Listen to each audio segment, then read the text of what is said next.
Hello दोस्तों, मैं उमेश कुमार स्वागत करता हूं आप सभी का मेरे चैनल स्टडी विद उमेश में।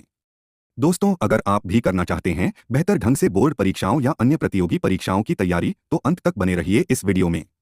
यदि आप मेरे चैनल पर नए हैं तो मेरे चैनल को सब्सक्राइब अवश्य कर लें, जिससे कि नए वीडियो की नोटिफिकेशन तुरंत आपको मिल सके। साथ ही आप मेरे वीडियो को लाइक और ज़्यादा से ज़्यादा शेयर करें ताकि अधिक से अधिक लोगों को इसका फ़ायदा मिल सके। तो बिना देर किए चलिए ये वीडियो शुरू करते हैं।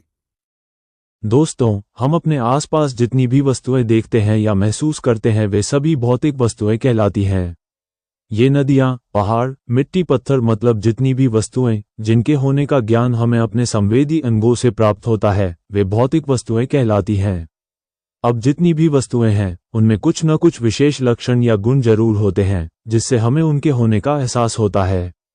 जैसे आकार, आकृति, रंग, गंध, ध्वनि, कठोर या मुलायम होना, गर्म या ठंडा होना, ये सब वस्तुओं के भौतिक गुण कहलाते हैं।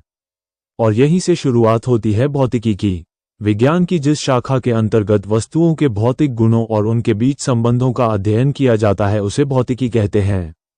भौतिकी में हम तरह तरह के नियमों को सीखते हैं। इन नियमों को एक विशिष्ट पद या शीर्षक द्वारा व्यक्त करते हैं।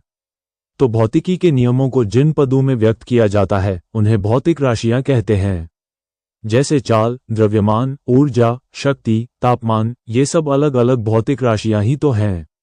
अब अपने अध्ययन की सुविधा के लिए हम इन भौतिक राशियों को दो भागों में बांटते हैं, पहली आधारी राशि और दूसरी व्युत्पन्न राशि। अब बात करते हैं आधारी राशियों की। दोस्तों, वैसी भौतिक राशियां जो स्वतंत्र होती हैं, अर्थात जिनको व्यक्त करने के लिए किसी दूसरी राशि की सहायता नहीं लेनी पड़ती है, उन्हें आधारी राशि कहते हैं। इनकी संख्या 7 होती है। द्रव्यमान, लंबाई, समय, ताप, विद्युत धारा, ज्योति की तीव्रता और पदार्थ का परिमाण, ये 7 आधारी राशियां होती हैं। इन्हीं आधारी राशियों से बाकी सभी राशियों का जन्म होता है। अब बात करते हैं द्रव्यमान की। द्रव्यमान का मतलब होता है द्रव्य का मान या द्रव्य की मात्रा। दोस्तों, द्रव्य कहते हैं पदार्थ के सबसे शुद्ध रूप को, जैसे पानी, लोहा, जस्ता, कागज, लकड़ी, मिट्टी आदि। इन्हीं द्रव्यों से वस्तुओं का निर्माण होता है। तो किसी वस्तु के निर्माण में द्रव्य की जितनी मात्रा निहित होती है वो मात्रा ही उस वस्तु का द्रव्यमान कहलाती है। द्रव्यमान को अंग्रेजी में मास कहते हैं और इसका संकेत एम होता है। दूसरी राशि है लंबाई, अर्थात एक बिंदु से दूसरे बिंदु के बीच की दूरी। इसे अंग्रेजी में लेंथ कहते हैं और इसका संकेत एल होता है। तीसरी आधारी राशि समय है। इसे टी अक्षर से निरूपित करते हैं। टी यानी टाइम। विद्युत धारा किसी चालक से आवेशों का निरंतर प्रवाह होती है। इसे आई अक्षर से निरूपित किया जाता है। तापमान, ये किसी पदार्थ में ऊष्मा का परिमाण होती है, जिससे पता चलता है कि कोई पदार्थ गर्म है या ठंडा। यहाँ गर्म का मतलब होता है अधिक ताप और ठंडा का अर्थ होता है कम ताप। ताप को अंग्रेजी में टेम्परेचर कहते हैं और इसे टी से संकेत करते हैं। ज्योति की तीव्रता का अर्थ है प्रकाश की मात्रा।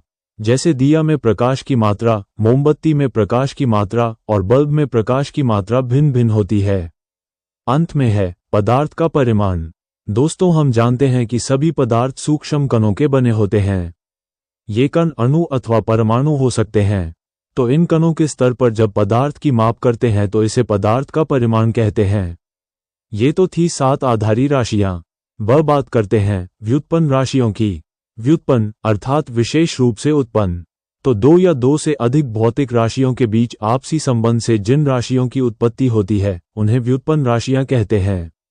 जैसे चाल, किसी वस्तु द्वारा प्रति इकाई समय में तय की गई दूरी को चाल कहते हैं। दूरी क्या है? ये वास्तव में रास्ते की लंबाई ही तो है।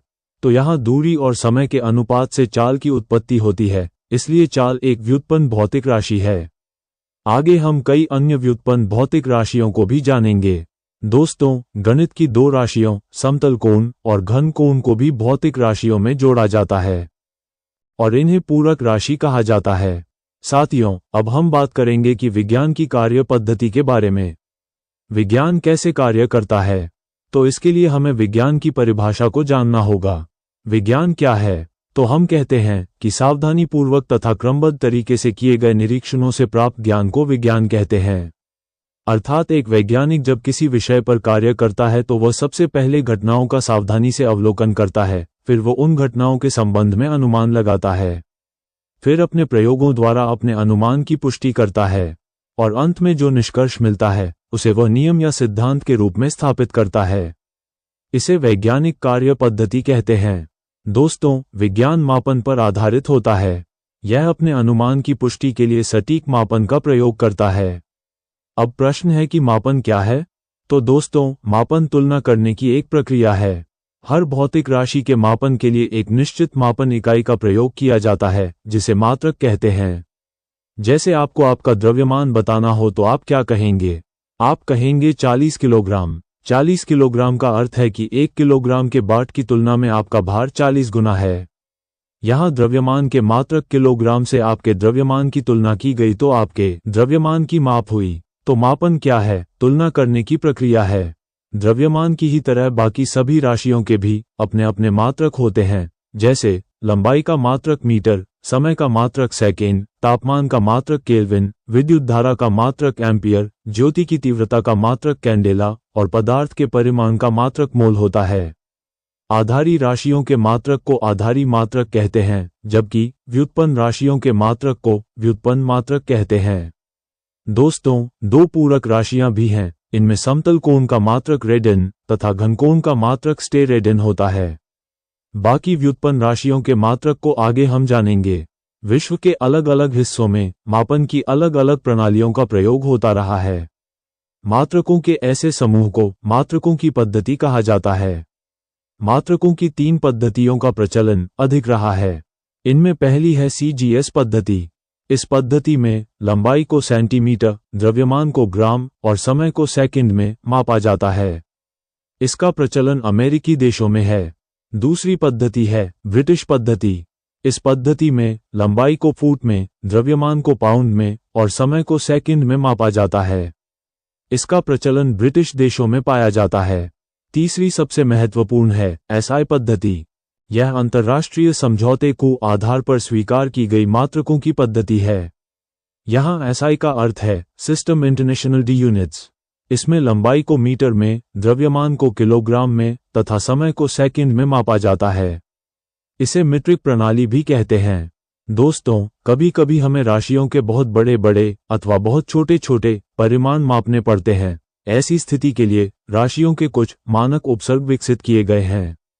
जैसे मानक का 1000वां भाग मिली, मिली का 1000वां भाग माइक्रो, माइक्रो का 1000वां भाग नैनो, नैनो का 1000वां भाग पिको, पिको का 1000वां भाग फेम्टो तथा फेम्टो का 1000वां भाग एटो होता है। इसी प्रकार मानक का 1000 गुना किलो, किलो का 1000 गुना मेगा, मेगा का 1000 गुना जिगा, जिगा का 1000 गुना टेरा, टेरा का 1000 गुना पेटा तथा पेटा का 1000 गुना एक्सा होता है। महान वैज्ञानिक अल्बर्ट आइंस्टाइन ने कहा था, विज्ञान एक निरंतर चलती रहने वाली प्रक्रिया है। आज कक्षाओं में जो कुछ तुम सीखते हो वह सैकड़ों वर्षों में हजारों मनुष्यों द्वारा किए गए प्रयास और बलिदान से प्राप्त ज्ञान है। तुमसे यह आशा है कि तुम इसे आदरपूर्वक ग्रहण करोगे, इसमें वृद्धि करोगे और अपनी आने वाली पीढ़ी को सौंप दोगे। तो आज के वीडियो के लिए इतना काफी है। जल्दी ही मिलते हैं अगले वीडियो में नए टॉपिक के साथ। तब तक के लिए गुड बाय।